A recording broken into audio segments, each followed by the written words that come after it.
Good evening, everybody. I'm glad to be here today with Marcus Funchess. Marcus, tell us a little bit about yourself. I'm Marcus Funchess, currently Assistant Superintendent of Human Resources in San Bernardino City Unified School District. I have been in education for around 26 years, and I love helping and serving others. Great, Marcus. Do you remember when you first wanted to do things that would help the people you would have been serving? Well, it seems like ever since I was a child or a young man, I've had this desire to see other people do well and to see people win and have something to do with it, meaning I'm helping, supporting, and being of service to those so that they can do well in life. I've always had that desire, but more specifically when I became a teacher and realized the impact of my words and my actions, it began to propel me on to do even more. Did anyone serve as a role model or mentor for you?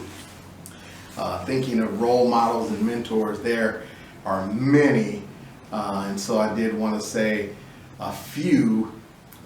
Gloria Morgan, my principal; Mauricio Arellano, another principal; Alvina Pollock, another principal; Dr. Judy White, Dr. Gwen Dowdy Rogers, and a number of those who helped me. Those who have been most influential are many, but my father and mother, Robert and Mary Funchess, one of my first principals, Ms. Gloria Morgan, Mauricio Arellano, Alvina Pollock, Dr. Judy White, Dr. Gwen Dowdy Rogers, and Dr. Margaret Hill, to name a few of those who have influenced me, coached me, and mentored me so that I can be where I am today.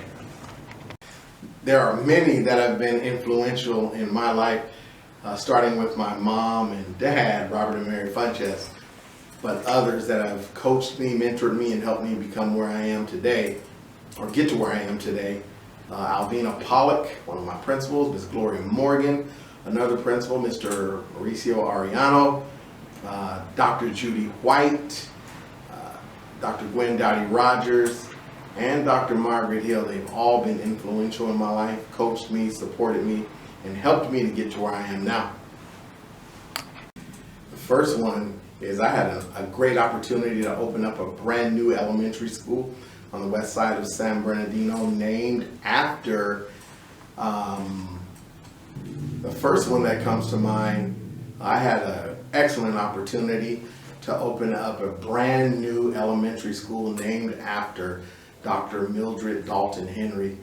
And we created a global studies school where our scholars understood how powerful their influence could be, not only in their own community, but in the rest of the world. So we did things like had them raise funds to build wells in Africa. We had them write letters to wounded warriors and help our soldiers over in Afghanistan. We also had them raise funds and help their students in other countries have malaria nets and things like that to help keep them from disease. It was wonderful. The civic learning was great.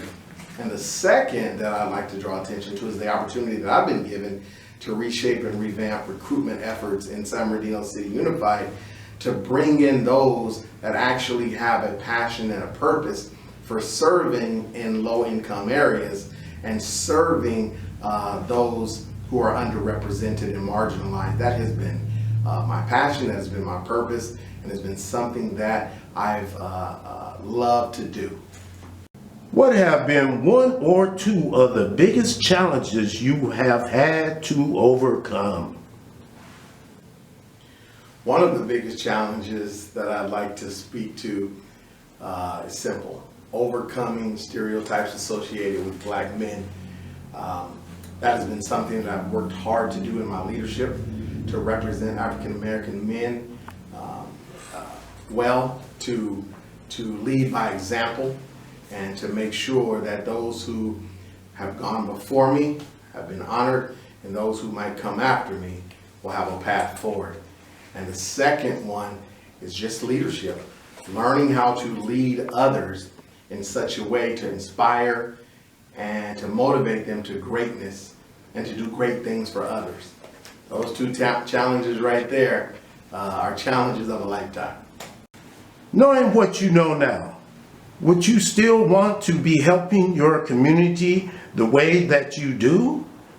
Would you do anything different?